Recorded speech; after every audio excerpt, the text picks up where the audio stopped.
Oleh karenanya di antara bantahan sebagian ulama tentang misalnya bid'ahnya maulid, mereka mengatakan Imam Malik rahimahullahu taala tinggal di Madinah, gitu tidak? Imam Malik bertemu dengan sebagian sahabat. Yang jelas dia ketemu dengan para tabi'in. Seandainya praktek maulid itu ada, maka yang lebih utama menjalankan praktek maulid adalah penduduk kota Madinah. Paham?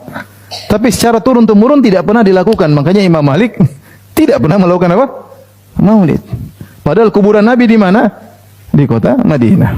Maka bisa dipastikan bahwasanya maulid tidak pernah ada di zaman Nabi, di zaman para sahabat dan di zaman para tabi'in. Kalau pernah ada, pasti diwariskan dan sampai kepada Imam Malik. Ini jawaban sederhana.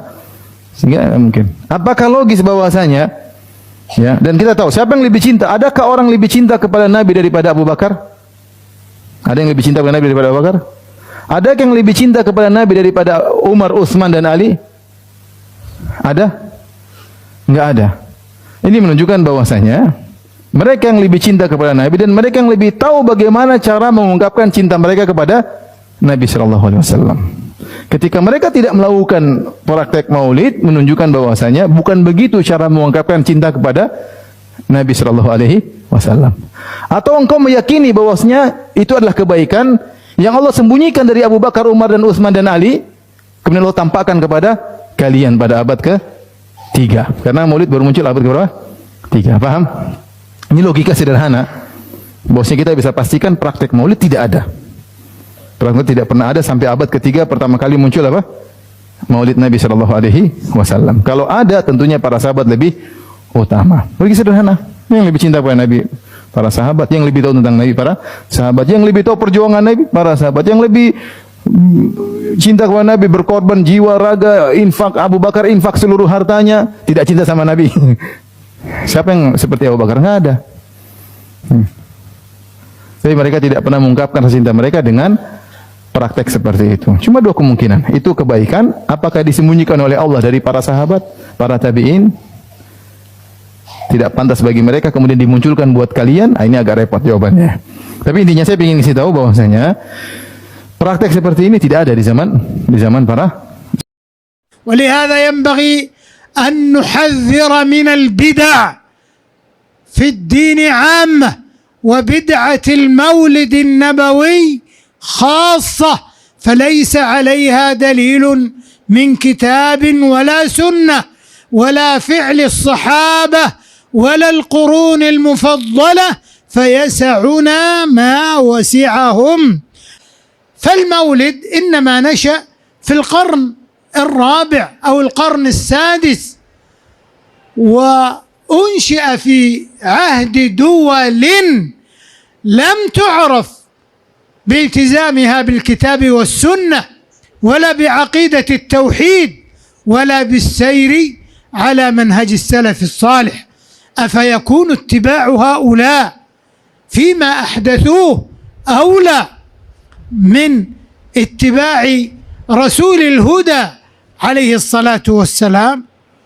فما مات عليه الصلاة والسلام إلا وقد بلغ البلاغ المبين، فالذين يحدثون بعده يتهمونه بأنه ما بلغ، وإلا لبلغنا بسنية هذه الموالد لنعملها. وقد أكمل الله لنا الدين بقوله سبحانه: اليوم أكملت لكم دينكم وأتممت عليكم نعمتي ورضيت لكم الإسلام دينا.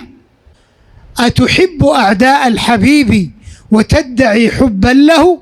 ما ذاك في إمكاني، وكذا تعادي جاهدا أحبابه. أين المحبة يا أخ الشيطان؟ شرط المحبة أن توافق من تحب على محبته بلا عصيان، فإذا ادعيت له المحبة مع خلافك ما يحب bid'ah ngeten sama nak terang loh. Bukan karena saya orang pesantren, boten. Saya itu lebih hafal banyak hadis timbang sing sidik-sidik nuduh bid'ah. Bid'ah itu begini loh. Bid'ah itu yang mesti dolal, yang mesti sesat. Itu mas tadomat syariah, yang berhadap-hadapan dengan nopo syariat. Tapi jika bid'ah itu menguatkan syariat, maka tidak musuhnya syariat, tapi bagian dari syariat. Jadi bid'ah yang dolala itu yang istodam itu berhadapan-hadapan. Nak terima gesekan utawa saling bersinergi utawa saling menolong itu tidak bid'ah. Dalilnya gampang begini, ini hadis sahih. Kula boten bela NU, ya bela Muhammadiyah, ya bela siapa-siapa. Ini cerita ilmu mawon, cerita ilmu. Tidak ada yang saya bela. Ini hadis sahih. Ada sahabat setelah i'tidal. Nggih setelah napa? I'tidal.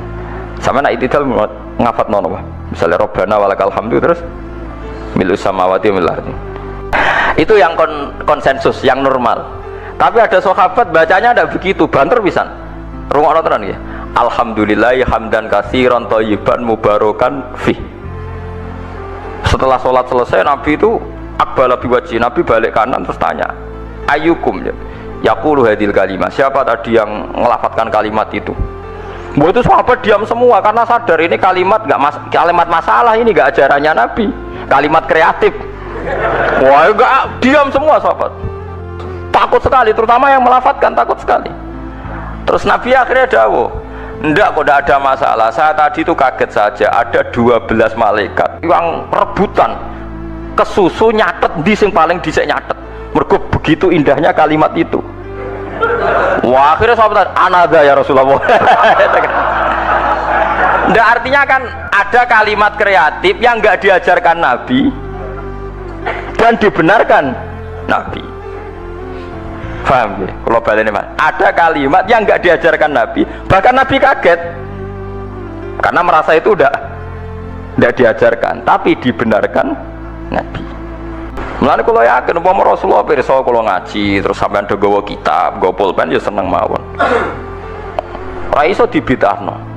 Nabi ora iso nulis berarti gawa pulpen bid'ah. Apa meneh gawa Samsung malah ora tahu. Masa Nabi Androidan kan enggak karena. Aneh-aneh. Terus kedua, riwayat ini juga di hadis sahih. Ada sahabat entah saking gimana enggak tahu saya. Pokoknya mati urip nak ngimami kulhu, rokaat ula ya kulhu, rokaat saniyah ya kulhu. Sampai syariah satu kontingen yang dipimpin sahabat itu bosen. Mereka tiap sholat itu kulhu berhari-hari. Padahal dia itu imam masjid Kuba. Akhirnya sahabat-sahabat yang ngeroh Quran itu komplain, ya Rasulullah, ini orang itu setiap sholat kok baca nopo kulhu. Itu gimana ya Rasulullah? Coba dia tanya, dihadirkan ke Rasulullah, kenapa kamu kalau sholat kok selalu pakai kulhu? Jawabnya pemuda tadi, li'anha sifatur rahman, karena dalam kulhu itu hanya ada sifatnya Allah, tidak ada kepentingan kulo, kepentingan sinten-sinten. Li'anha sifatullah fa'uhibbu an akra'ahu, makanya saya senang membaca kulhu. Terus kata Nabi, akhbirhu fa'innahuha yuhibbu, kasih tahu dia Allah itu mencintai dia. Itu kan bagus sekali, itu gak usah tabarok kulhu. Nggak, artinya itu kan tidak diajarkan Nabi kan, selalu kulhu itu tidak ajarannya, dan tidak pernah Nabi itu selalu kulhu. Tapi ada orang kreatif selalu kulhu juga sama Nabi dibenarkan. Ya nggak bisa kan kamu pakai definisi bid'ah itu kalau nggak pernah dilakukan Nabi bid'ah. Nggak bisa seperti itu. Apalagi kalau kamu ngaji usul fikih, wah malah ketoro nak sing sidik-sidik nuduh bid'ah itu malah salah. Nabi mewajibkan zakat neng tamer. Mau kamus paling goblok maknane tamrin itu kurma. Lah nak nuruti persis Nabi berarti beras ra wajib zakat. Mergo Nabi ra tau zakati beras. Kacau kabeh mbok antem kromo ngoten. Tapi ya kita ya aja terus musuhan terus biasa mah. Kula biasa kaya ora ana apa-apa. Wong kula sing alime biasa. Kula dituduh bid'ah tenang mawon. Ora usah semangat, hujah ahli sunnah. Ora usah hujah, biasa mawon.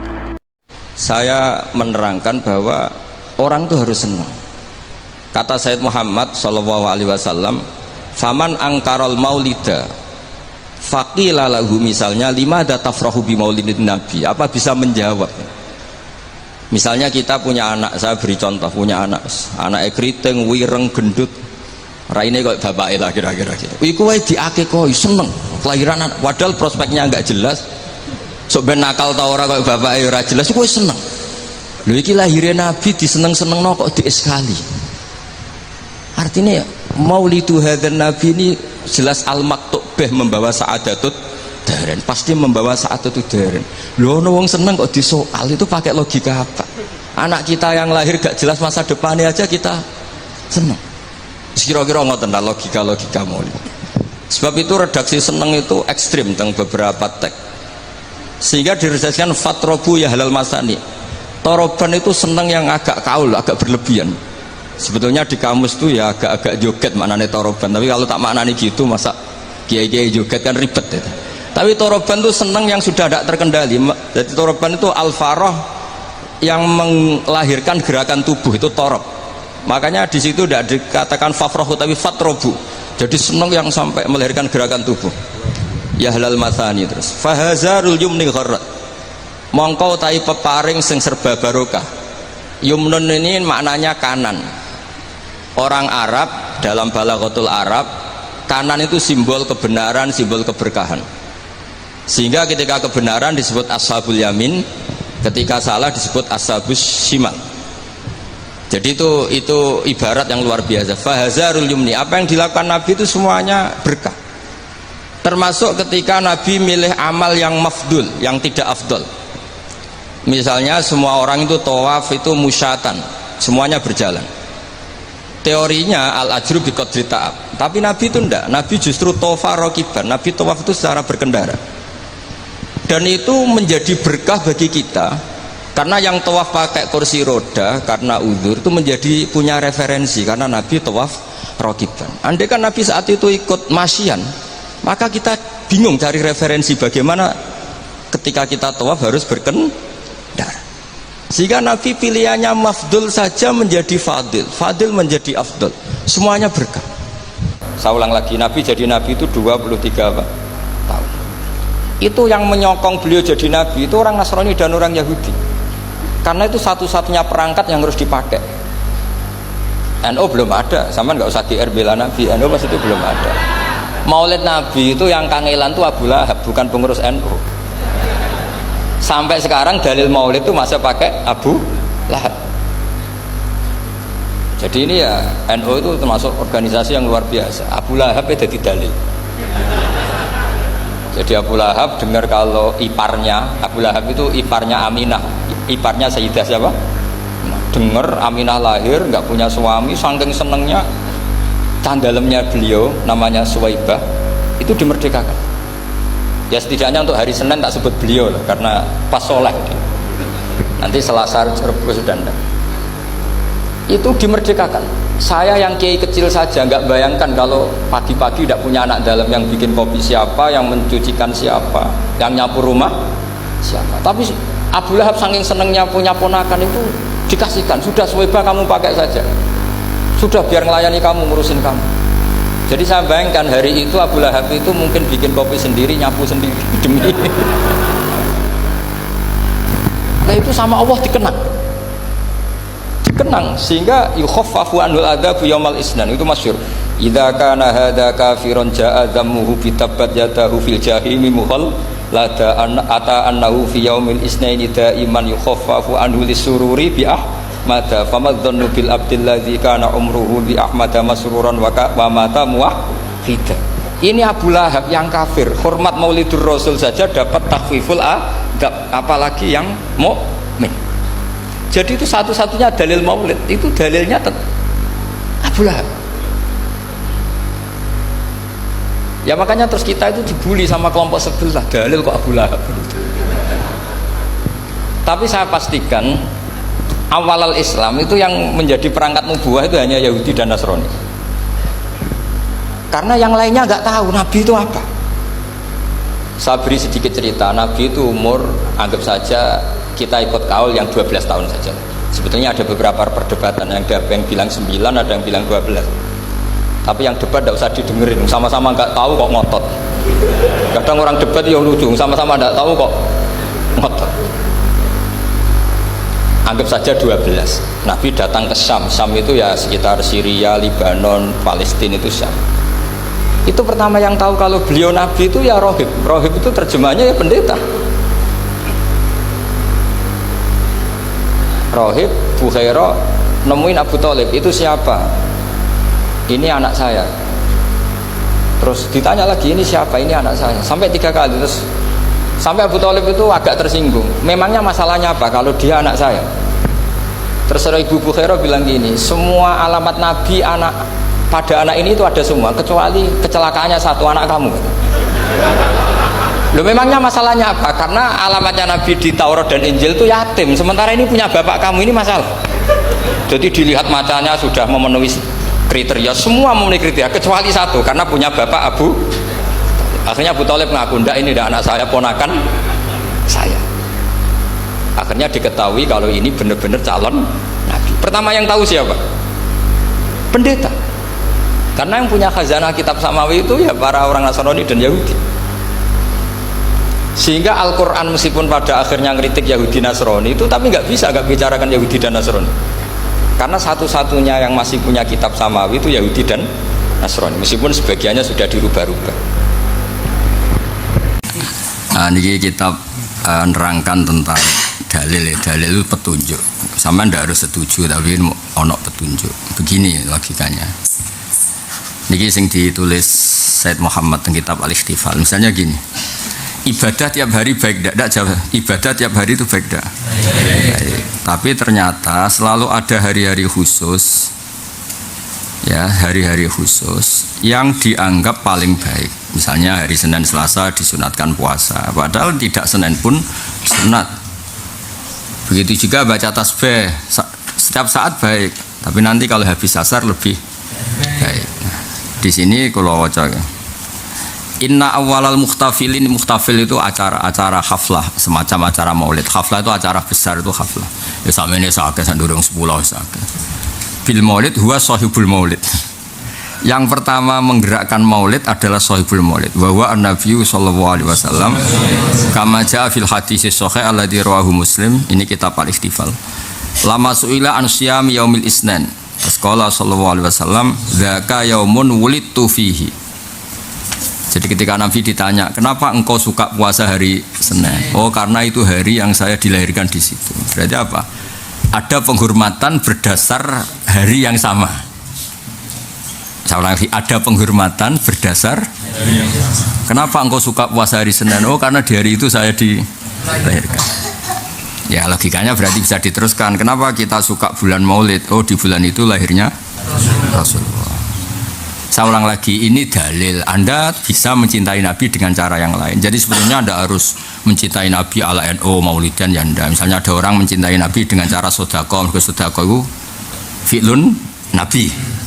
Ada yang suka meniru Nabi itu, nggak suka ngeliat perempuan-perempuan yang nggak halal, itu juga fi'lun Nabi. Apapun kebaikan itu kan bebas tuh, nggak usah memaksa orang lain cara mencintai Nabi kayak kamu, itu tidak perlu. Fi'lun Nabi itu banyak. Tapi yang jelas ketika Nabi ditanya, kenapa engkau suka puasa hari Senin? Karena di hari itu saya. Artinya gini, mengenang satu peristiwa dengan penanggalan yang terulang itu boleh. Saya akan cerita tentang argumentasi ilmiah bahwa ahli sunnah wal jamaah itu luar biasa. Saya di Jogja berteman banyak para profesor, para doktor, termasuk akademisi sosial yang mungkin pernah di mana-mana. Pertanyaan saya begini, Pak Bahak, kenapa Anda baca kitabnya referensinya luas kok tetap NU katanya? Terus saya bilang, problemnya apa sebagai NU? Biasanya terus mereka mengutip sekian makalah. Kebetulan makalah itu provokatif dan siapapun yang baca makalah itu pasti menjadi NU, tak jamin ya. Kalau di Jogja misalnya di satu penerbitan, saya termasuk di dalamnya, itu pernah diperbandingkan kitabnya Said Muhammad Mafahim Yajibu Antusohah dengan kitabnya Bin Bas, judulnya Hadihi Mafahimuna. Biasanya kitab-kitab terjemahan Wahabi itu memang cukup provokatif dan dengan narasi yang memang siapapun yang nggak pernah mondok pasti tertarik.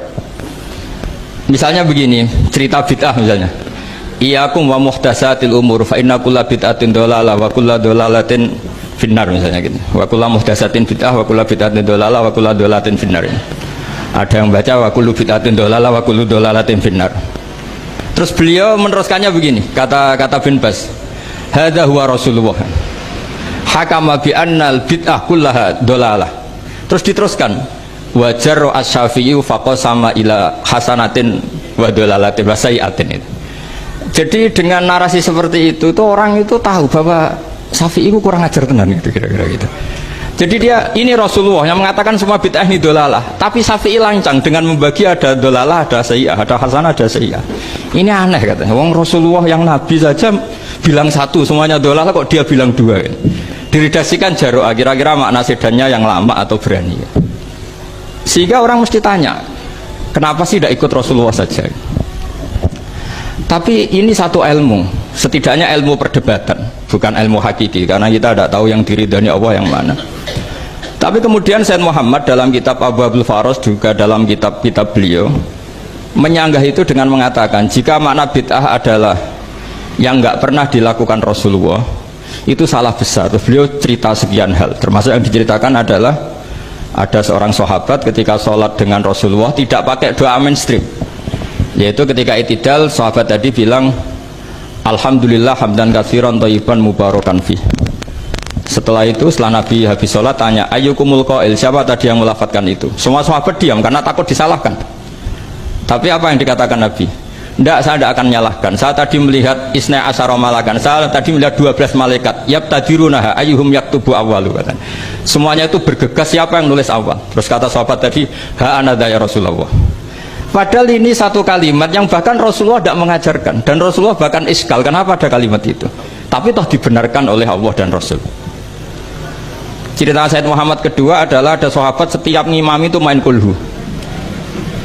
Wah, ngimami apa saja main kulhu. Singkat cerita makmumnya itu gerutu, ini orang kok main kulhu terus ini.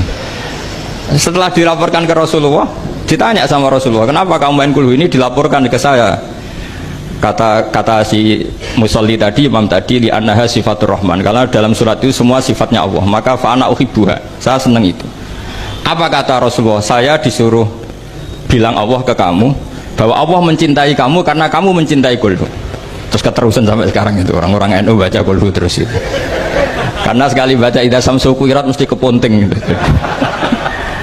Tapi artinya itu dibenarkan Rasulullah min ghairi sabqi ta'limin minhu, tanpa ada pelajaran dari beliau.